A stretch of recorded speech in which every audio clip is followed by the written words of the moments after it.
Hello, and welcome to this lesson on hyperbolic trigonometric functions and their derivatives. So, the first thing I want to consider is just our regular trigonometric functions on the unit circle. The unit circle is a circle centered at the origin with a radius of 1, and it can be represented by the equation x squared plus y squared is equal to 1. If an angle theta is made on the unit circle from the positive x-axis counterclockwise to a ray where its endpoint is at the origin, we get a picture that looks like this. So here's my unit circle, and here's my ray that starts at the origin, and it is creating some angle with the positive x-axis that I'm calling theta. Then the point where the ray hits the circle, the point x comma y, can be defined with the following trigonometric functions. X is equal to cosine theta, and y is equal to sine theta.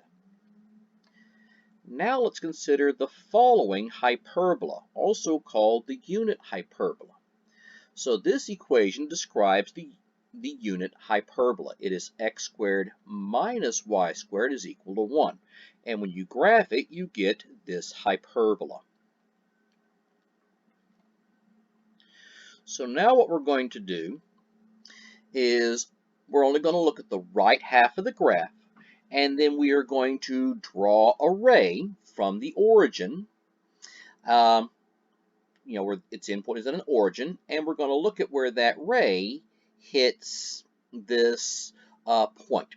Now, one of the things to kind of notice about this hyperbola is if I look at angles that are greater than 45 degrees, it's never going to touch. So when we think about the theta in this case, the theta is going to be an angle, but our ray is going to be at half of that angle. So that's why I have this labeled as theta over 2. Well, where that ray hits our hyperbola, that's going to be at a point x comma y. And this can be described, well, x is the hyperbolic cosine. These are our hyperbolic trigonometric functions. X can be defined as the hyperbolic cosine of theta, this one that's over here, not the half theta. And y is equal to the sine of theta, hyperbolic sine of theta. So that's kind of a way to think about these hyperbolic trigonometric functions. It's basically where we're hitting a hyperbola rather than hitting a circle. Now, if we go back to our regular trigonometric functions for a unit circle, the sine function, if I write f of x is equal to the sine of x, or y is equal to the sine of x, when I graph that, then we end up getting this wave shape. So that's what happens when I basically look at the y value as the output of the sine function. Well, if I do the same thing with our hyperbolic trigonometric functions, so if I look at y is equal to the hyperbolic sine of x, well, there happens to be a neat little formula for that, and that formula is the following. So the formula that will calculate hyperbolic sine values, y is equal to, this is going to be e to the x minus e to the negative x divided by 2. And then if you graph this, this ends up giving us a shape that looks something like this. Kind of resembles our x cubed shape. Not exactly, because it doesn't quite flatten out here at the origin. Now, if we do the same thing for the hyperbolic cosine, well, if I look at y as a function of x, and y is equal to the hyperbolic cosine of x, there's a neat little formula for that. And that gives us y is equal to e to the x plus e to the negative x over 2. So if I was to graph this thing, I end up getting a shape that looks kind of like this. So this right here is our hyperbolic cosine shape. Now, one of the neat things, if you're wondering, well, why on earth would you even want to bother with these hyperbolic trigonometric functions? Well, if you look at your hyperbolic cosine function, the cables and suspension bridges, their curve can be described with the hyperbolic cosine function. So there is some actual use in the real world in engineering where the hyperbolic cosine function is used, and that's basically the curvature of suspension bridges. All right, so that was basically kind of a talk about where these things come from, but let's go ahead and just take a look at the sort of the mathematical definitions of them. So the definitions of our hyperbolic trigonometric functions: hyperbolic sine of x is equal to e to the x minus e to the negative x over 2. Hyperbolic cosine of x is equal to e to the x plus e to the negative x over 2. Now, you're going to see that the tangent, cotangent, secant, and cosecant are kind of described the same way they are for regular trig functions. Hyperbolic tangent is hyperbolic sine divided by hyperbolic cosine. So if I take these two fractions and I divide them by one another, this ends up giving me e to the x minus e to the negative x over e to the x plus e to the negative x. Hyperbolic cotangent, well, that's hyperbolic tangent flipped, so that's going to be hyperbolic cosine over sine. So flipping that fraction. Hyperbolic secant, that's going to be hyperbolic cosine flipped. So that's going to be 1 over hyperbolic cosine. So there's my fraction for a hyperbolic cosine flipped. And hyperbolic cosecant is hyperbolic sine flipped. So I get 1 over hyperbolic sine of x is my hyperbolic cosine. And there's my formula for hyperbolic sine flipped. Now, since we're now looking at sort of 6 new trigonometric functions, or hyperbolic trigonometric functions, there are a handful of identities for them. So just as the trigonometric functions for unit circle has several identities, there's several identities for your hyperbolic trigonometric functions. And here's a list of several of those identities. So if you were to kind of compare these, some of them are similar, some of them are different. So if you remember with regular trig functions, we had sine squared plus cosine squared is 1. Well, on a hyperbola, we've got cosine squared minus sine squared is equal to 1. Now, if you wonder, Mr. Moore, how on earth could I kind of remember that? Well, if you remember, this was from our unit hyperbola, and the definition of our unit hyperbola was this equation here: x squared minus y squared is equal to 1. And our unit circle, it was x squared plus y squared is equal to 1. Oops, get over here to these identities. All right, and then if you start playing around with these, in other words, if I divided both sides of this by hyperbolic cosine squared, or divided both sides of this by hyperbolic sine squared, and move them around, this ends up giving me the next two. Hyperbolic tangent squared plus hyperbolic secant squared is equal to 1. Hyperbolic cotangent squared plus hyperbolic cosecant squared is equal to 1. We've got a sum of angles formula. Now this sum of angles for our hyperbolic sine, this follows the same format as the one for regular sine. So the hyperbolic sine of x plus y, that's going to be sine of x, hyperbolic sine of x plus hyperbolic sine of y, plus hyperbolic cosine x plus hyperbolic sine of y. So this one fits the same format. Over here, my hyperbolic cosine is a bit different, and where they differ is the signs that are in between. So when there's a plus here, there happens to be a plus. When there's a minus here, there happens to be a minus. If you remember your regular trig functions, whenever you had a plus, there was a minus over here, and whenever there was a minus, there was a plus over here. My double angle formulas, so hyperbolic sine of 2x, that's 2 times hyperbolic sine times hyperbolic cosine.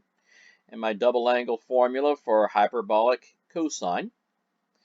And then over here, these two you get whenever you take the double angle formula for cosine and then rewrite it using this identity up here. So you can actually get that hyperbolic sine of squared is equal to -1 plus hyperbolic cosine of 2x over 2. And hyperbolic cosine squared is equal to 1 plus hyperbolic cosine of 2x over 2. So this is just a list of some identities. Now this is not an entire course, or an entire lesson, I should say, on hyperbolic trigonometry, just kind of letting you know that there are parallels in hyperbolic trigonometry just as there is for circular trigonometry. So let's take a look at some derivative rules. The derivative of our hyperbolic trigonometric functions. So for the following derivative rules, u is going to be some function of x, u is f of x, and du is going to be the derivative of u with respect to x. So du is f prime of x. So u is basically going to be some algebraic expression. So here's our derivative rules for our hyperbolic trigonometric functions. The derivative of hyperbolic sine of u is hyperbolic cosine of u times du. So that's almost the same as our regular trig derivative formula. The derivative of hyperbolic cosine of u is equal to hyperbolic sine of u times du. Now this one was a little bit different. So if you remember in the regular trig function, when you took the derivative of cosine, you got a negative sign, but with your hyperbolics, it stays positive. So the derivative of hyperbolic sine is hyperbolic cosine, and again, this du is sort of our chain rule part of it. The derivative of hyperbolic cosine is hyperbolic sine, and then times the derivative of the inside. Tangent works the same way. The derivative of hyperbolic tangent of u gives me hyperbolic secant of u, and then times the derivative of the inside, the u. Hyperbolic cotangent works the same. Hyperbolic cotangent of u is equal to negative hyperbolic cosecant of u times du. So these two follow the same format as our regular trig functions. And then the bottom two follows a similar format. It's just one of them is going to have a sign that's different. So hyperbolic secant of u is equal to negative hyperbolic secant of u times hyperbolic tangent of u, and then times the derivative of u. And then the derivative of hyperbolic cosecant of u is equal to the negative of hyperbolic cosecant of u times hyperbolic tangent of u times du. So here's the memory trick that I remember. You know, the only thing that's different is where the signs are located. So here's how I remember this from my trig rules. So my regular trig rules, if I just ignore the signs on all of them, that fits the same. So for my hyperbolics, I always list my trig rules in this order: sine, cosine, tangent, cotangent, secant, cosecant. For my hyperbolics, the first three are positive, the last three are negative. So my cotangent, hyperbolic cosecant, and hyperbolic secant, all three of those, if I take the derivative, those give me some negatives. All right, let's take a look at some derivatives of these hyperbolic trigonometric functions. So let's say I want to find the derivative of f of x is equal to hyperbolic cosine of 2x. So the derivative of hyperbolic cosine gives me hyperbolic sine of 2x, then times the derivative of the inside, which gives me a 2. So this ends up giving me 2 times the hyperbolic sine of 2x. Let's take a look at another example. So let's say I want to find the derivative of f of x is equal to 4 times hyperbolic secant of 3x squared. So the derivative of 4 times hyperbolic secant of 3x squared, that's going to be, well, that was a secant, so that one should have picked up a negative. So there should have been a negative in front of this. So this should be a negative 4 times hyperbolic secant of 3x squared times hyperbolic tangent of 3x squared, and then times the derivative of the inside, which is 6x. And then if I take this 6x and multiply this by what should be a negative 4, that's going to end up giving me a negative 24x hyperbolic secant of 3x squared times a hyperbolic tangent of 3x squared. So I made a small little oops here. There should be a negative in front of that 4 and a negative in front of this 24. So our derivatives for our hyperbolic trigonometric functions work almost the same way as the derivative rules for our regular trigonometric functions.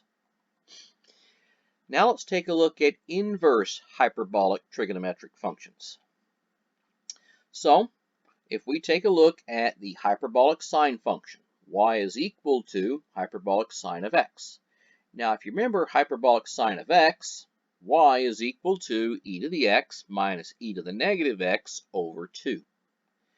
Now, to build an inverse, what we do is we interchange our x's and y's. So if I do that, then this gives me x is equal to e to the y minus e to the negative y all over 2.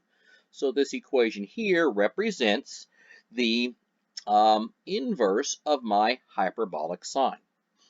Well, if we spend quite a bit of time solving this thing for y, doing all the algebra, pushing all the symbols around, and we solve for y, that's going to give us the following. Y is equal to the natural log of x plus the square root of x squared plus 1. So the inverse hyperbolic sine is equal to the natural log of x plus the square root of x squared plus 1. Now, a lot of algebra takes place in order to get to that point, but that's what our inverse hyperbolic sine is going to look like. So now, let's take a look at the rest of our inverse hyperbolic trigonometric functions. Now, when you start playing around with these things, since we have logarithms, that means our domain is going to have some limitations. So, the definition, or the formula that describes the inverse hyperbolic sine, that's going to be natural log of x plus the square root of x squared plus 1, and that's going to be good for all values of x. The definition, or the formula, describes the inverse hyperbolic cosine. We've got natural log of x plus square root of x squared minus 1, and that's going to be good so long as x is 1 or larger. And here we have this for inverse hyperbolic tangent. That's only going to be valid between -1 and 1. Here's our formula for inverse hyperbolic cotangent, which is going to be valid whenever we're below -1 or above +1. Our inverse hyperbolic secant, that's going to be valid when we are between 0 and 1, including the 1, but not including the 0. And then my inverse hyperbolic cosecant, which is going to be valid in this area. Basically, all real numbers except for 0. All right, so these right here are the formulas that fit these inverse hyperbolic trig functions. So now, let's take a look at the derivative of these functions. So again, u is going to be some function of x, and du is going to be the derivative of that function with respect to x. So here's our 6 derivative rules for our inverse hyperbolic trig functions. So the derivative of inverse hyperbolic sine, that's equal to 1 over the square root of u squared plus 1 du. Now, if you remember the derivative of regular sine, inverse regular sine, the difference between this one and that one is the derivative for arc sine. Regular arc sine, it was 1 minus u squared. Well, this is u squared plus 1. The derivative of inverse hyperbolic cosine, well, that's u squared minus 1. And again, if you were to go back to the regular trig functions, it was a 1 minus a u squared. So these are definitely 2 different formulas from what we saw with regular trig functions. Now, the derivative of inverse hyperbolic tangent and inverse hyperbolic cotangent is interesting. Their derivatives happen to be the same, which means they have the same slope for all values of u. So the derivative of inverse hyperbolic tangent or inverse hyperbolic cotangent is 1 over 1 minus u squared, and then times my du. Now, this differs from the derivative of our regular arctangent. Arctangent had a plus in between them. It was 1 plus u squared. All right, let's take a look at our derivative for inverse hyperbolic secant. So this is a negative, so this picked up a negative, and I've got 1 over u times the square root of 1 minus u squared du. And the difference between this one and our regular arcsecant is our regular arcsecant inside the parentheses I had a u squared minus 1. This one is a 1 minus u squared. And then our last one here, the derivative of inverse hyperbolic cosecant, that's going to be negative 1 over the absolute value of u times the square root of 1 plus u squared. And again, as I mentioned, our regular trig functions, we had 1 minus u squared minus 1 inside the square root rather than these right here. So these are 6 derivatives that are different from our regular inverse trig functions. All right, let's take a look at some examples. So let's find the derivative of the following. F of x is equal to inverse hyperbolic sine of the square root of x. So for our solution, the first thing I'm going to do is I want to rewrite this problem. So the square root of x, I'm going to rewrite that as x to the 1/2. When we take the derivative, well, that's going to give me the following. So I get the derivative of inverse hyperbolic sine. That gives me 1 over the square root of x to the 1/2 squared plus, and then we got to multiply this by the derivative of the inside. So bringing down my exponent, that's a 1/2, and then subtracting 1 from my exponent, x to the negative 1/2. And now we start to simplify this. So x to the 1/2 squared, that gives me a plain old x. So I've got a 1/2 x to the negative 1/2 on the top and a square root of x plus 1 on the bottom. And I don't like looking at fractions inside a fraction, so that 1/2, that'll just become a 1 on top and a 2 on bottom. So I get x to the negative 1/2 over 2 times the square root of x plus 1. So that could be considered an answer, depending on, somebody's professor or their textbook or how they might want to write it. But we could rewrite this several different ways. So if I take this x to the negative 1/2 and move it down to the bottom, so this gives me 1 over 2x to the positive 1/2 times the square root of x plus 1. And then a 1/2 exponent can be rewritten as a square root, so that's 1 over 2 times the square root of x times the square root of x plus 1. And then I could even take the square root of x and distribute it through the other one, so I could possibly even write this as a 1 over 2 times the square root of x squared plus 1.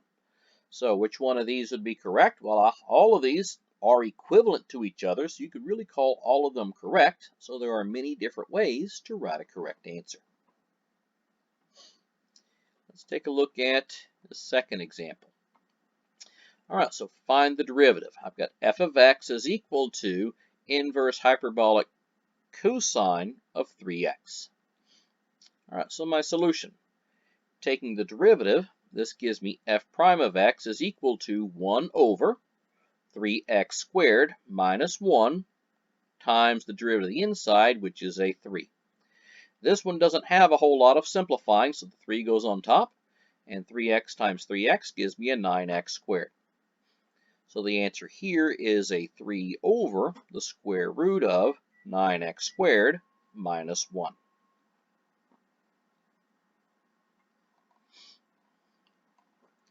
All right, example number 3. Let's find the derivative of this. So I have inverse hyperbolic tangent of x over 4. So if I rewrite this problem, this gives me f of x is equal to inverse hyperbolic tangent of 1/4 x. Taking my derivative, that's going to give me a 1 over 1 minus x over 4 squared, and then times the derivative of the inside, which is a 1/4. Well, if I simplify this, this gives me a 1 over 1 minus x squared over 16. All that's times a 1/4, which is the same thing as saying 1 over 4 times, in parentheses, 1 minus x squared over 16. Distributing my 4 through, 4 times 1 gives me a 4, and then the 4 times the over 16 turns into an over 4. So I've got 1 over 4 minus x squared over 4. Well, as I mentioned, don't like looking at fractions inside of fractions, so I'm going to multiply the numerator and the denominator by 4. So 1 times 4 gives me a 4, over 4 times, parentheses, 4 minus x squared over 4. Distribute my 4 through. 4 times 4 gives me a 16, and 4 times that over 4 leaves me with just my x squared. So my answer is going to be 4 over 16 minus x squared. There I have it written again. All right, let's take a look at another example. So let's find the derivative of the inverse hyperbolic cotangent of x cubed. Shouldn't have the prime mark there. This should be just the regular function. So if I take the derivative, I'm going to get 1 over 1 minus x cubed squared times the derivative of the inside stuff, which is 3x squared. So again, remember, this is not the derivative, so get rid of that little prime mark in your head. And over here is where I'm actually taking the derivative. All right, so this gives me 3x squared over 1 minus x cubed squared, multiplying the exponents gives me an x to the 6th. So the answer here is the derivative is 3x squared over 1 minus x to the 6th power.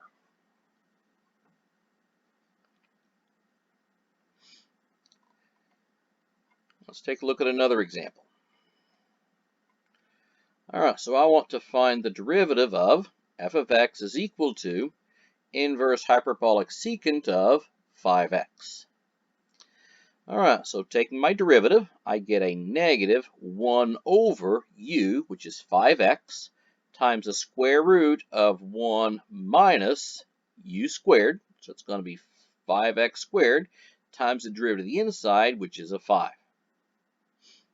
So simplifying this gives me negative 5 over 5x times the square root of 1 minus 25x squared. My 5's will reduce, so that ends up giving me a negative 1 over x times the square root of 1 minus 25x squared.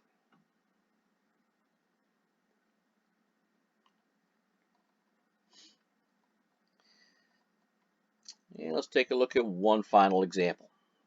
So I want to find the derivative of the following. So f of x is equal to the inverse hyperbolic cosecant of x squared. So taking the derivative, that's going to end up giving me a negative 1 over the absolute value of u, so it's the absolute value of x squared, times the square root of 1 plus u squared, so it's x squared squared, times the derivative of u, which is a 2x. All right, so simplifying this gives me a negative 2x over x squared times the square root of 1 plus x to the 4th power. The x on top and the x squared on bottom. That's going to reduce and leave me with an x on the bottom. And the absolute values went away. Since x squared is always positive, I don't need the absolute values. So my answer here is going to be negative 2 over x times the square root of x to the 4th power. So I hope you've enjoyed this lesson, and I will see you next time.